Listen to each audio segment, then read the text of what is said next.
Barepipe here. Today I want to tell you the story about Brigham pipes, whom you probably know and have seen as a pipe cleaner. But in case you didn't know this, they are a pipe maker who's made pipes for the mass market here in North America for over 100 years. So, story worth telling. It starts with a guy called Roy Brigham in 1906 in Toronto, where he apprenticed with an Austrian pipe maker, and then he opened his own store to repair pipes. Now, he did quite well. By 1918, he had 5 employees, and he was not just repairing pipes, he was making pipes, and he was building a reputation for himself as a guy who made pipes that was affordable but had high quality. And the company kept growing until the 1930s, when the Great Depression hit and things got a little tough for a few years. And at that point, Roy's son Herb joined the business. And Herb brought with him an insight, and that was that unless they innovated, they weren't going to be able to reposition themselves after the Depression. So they started doing research on the pipe smoker's bane, tongue bite. They wanted to figure out what it was and how to prevent it. And after some experimentation and some research, they figured out that tongue bite was in fact not hot smoke or steam. It was chemical. It was the tar in the tobacco that was irritating the tongue and causing the sensation of a burn. So they realized that they could eliminate some of the tar out of the tobacco, that they would be able to create a cleaner smoke that didn't have tongue bite. So they started experimenting with a variety of filters to put in a pipe that would absorb the tar. After a lot of experimentation, they landed on 2 potential candidates. It was rock maple and bamboo. And of course, being from Canada and the East Coast, they settled on rock maple as their product. Now, the benefit of those 2 products were both bamboo and rock maple was that they didn't impart any taste to the tobacco, but were quite capable of absorbing the tar and was quite good at absorbing tar. So they invented a rock maple filter, which they called the distillator, which they installed right here in the stem of the pipe, and it went from the front end of the shank all the way through to really about 2/3 through the stem. A long maple wood rod that had a hole down the center. And what happened was, as you smoked, the smoke was forced into the center of the distillator, and then the tar was absorbed by the wood. So by the time the smoke got to your mouth, it had a lot less tar in it. Now, whether it works or not, I don't know. I've never smoked a Brigham. But what I will say is that it was a great success, and it reinvigorated and repositioned the company and put them back on the map as a differentiated, unique pipe offering. So much so that they actually had to take a patent out on the distillator because there was so much interest in it from other pipe makers. So the company went into a growth phase after the distillator was introduced, right into the 1970s. By the 1970s, they had 2 retail outlets in Toronto, and they had 2 factories working full-time, producing over 100,000 pipes a year. Now, that was the peak of their years. In the early 80s, Herb's son, Mike, joins the company as the 3rd generation of Brigham, but he joins the company at a time when the mood shifts.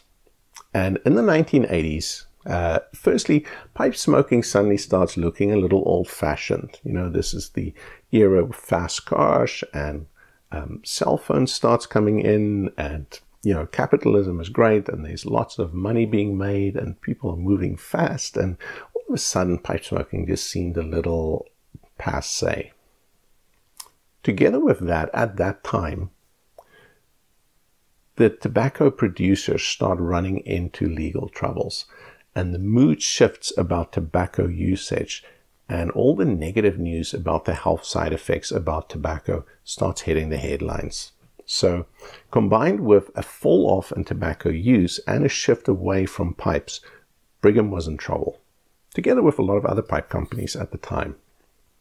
So for the first time, they started shrinking and they started scaling back on their business. First, they closed one retail outlet, and then they closed one of the factories. By 1992, they closed the second retail outlet, and they moved out of the retail business altogether. By 1995, they realized they couldn't survive on pipes on its own, and that the market had shifted and the cigar boom was happening.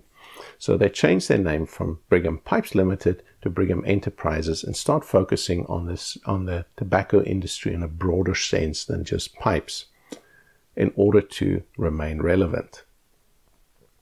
By the late 90s, they also run into a variety of supply issues and also a loss of craftsmanship within Canada. They just couldn't find enough people to make pipes anymore, and they didn't have enough volume to warrant a whole factory of their own anymore. So they start shifting production over a 5 to 6 year period from the beginning of 2000 over to Italy and France. And they start making their pipes in Europe. It was a clever move because it allowed them to offer a high quality briar pipe at an affordable price in North America, using the mass production and the craftsman techniques that was available in Europe and still is today. And it's managed to allow them to stay relevant in the pipe community. And actually what it's done is allow them to start to grow their pipe business again for the first time. And by 2015, they actually opened up a retail outlet again, and they're back in the retail business too. So it's a company that's growing and that's doing well today. So how do you know when your Brigham pipe was made? And I'm going to give you the big picture overview. There are some articles on the web and Pipepedia that will go into quite a lot of detail about the particularities of the stampings that was used on these pipes over the years. But I can give you the big picture overview of that, and I'm going to put it into roughly 4 periods. You have the pre-patent era, you have the patent era, you have what we can call the post-patent era, and then you have the offshore period. So the pre-patent era is from 1906 to 1937. Those would be pipes that did not have the rock maple distillator, an aluminum or composite shaft like this. It was just a standard pipe. It would have been stamped Brigham, but you got to be careful because they also made non-distillated pipes later on in the history of the pipe maker. So it's not necessarily true that if you don't have a distillator and a Brigham, that it's a pre-patent era Brigham. Those pipes are very rare and probably quite valuable today. Then there's the patent era. From 1938 to 1955, when the patent lapsed, they stamped all their pipes with the patent number, and it would have this aluminum shaft with the rock maple distillator in it. After 1955, right into the late 90s, they continued the same basic shape, but they didn't stamp the patent number anymore. They just stamped the Made in Canada on the bowl. Then in the late 1990s, they changed from an aluminum shaft for the distillator to a composite one. It's kind of an interesting story why they did that. The outside diameter of this aluminum shaft was only used by Brigham and by one other company in North America, an airline manufacturer.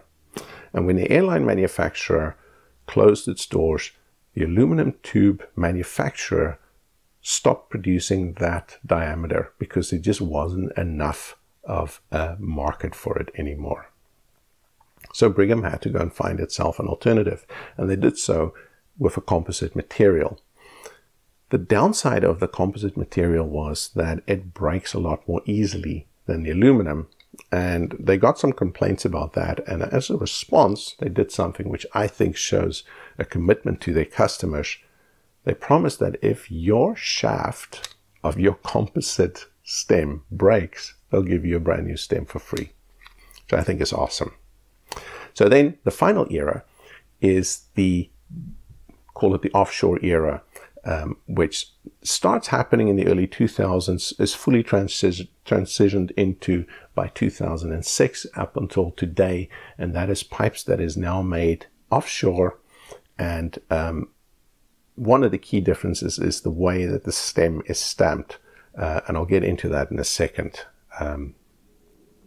because Brigham has this complicated dot system that they used for many years, and a lot has been written and said about it.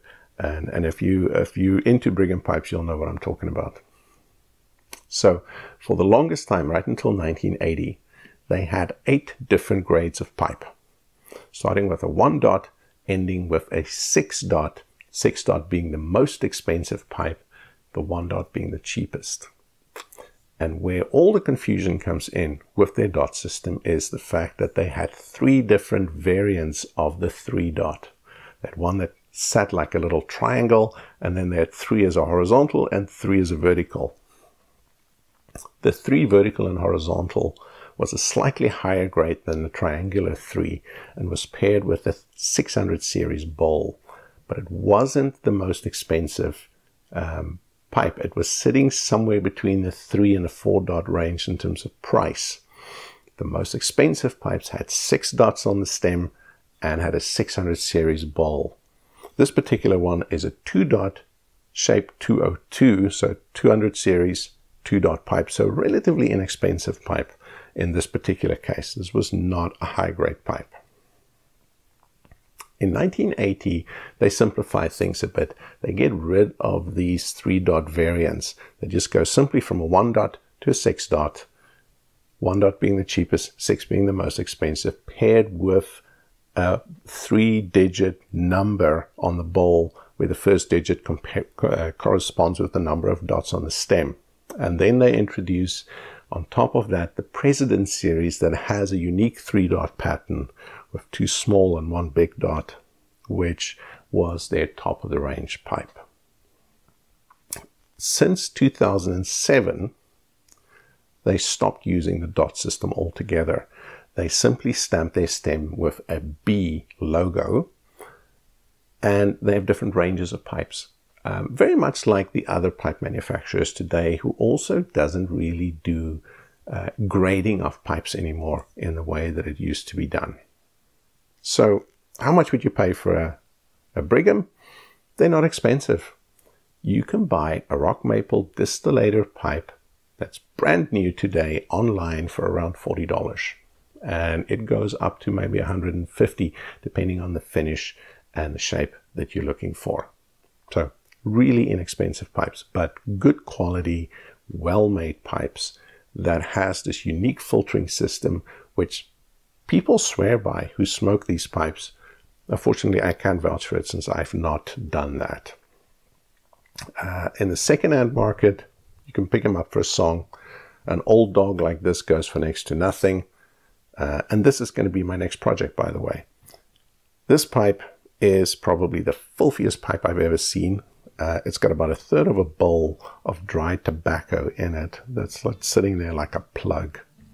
The distillator, which is this little thing here with the rock maple dowel that goes probably to about there, is actually stuck in here. It's kind of glued itself in with the amount of tar that's in here. So it's going to be an interesting challenge to see how I get that out. So that's Brigham pipes. Follow along as I fix this one, and thanks for watching.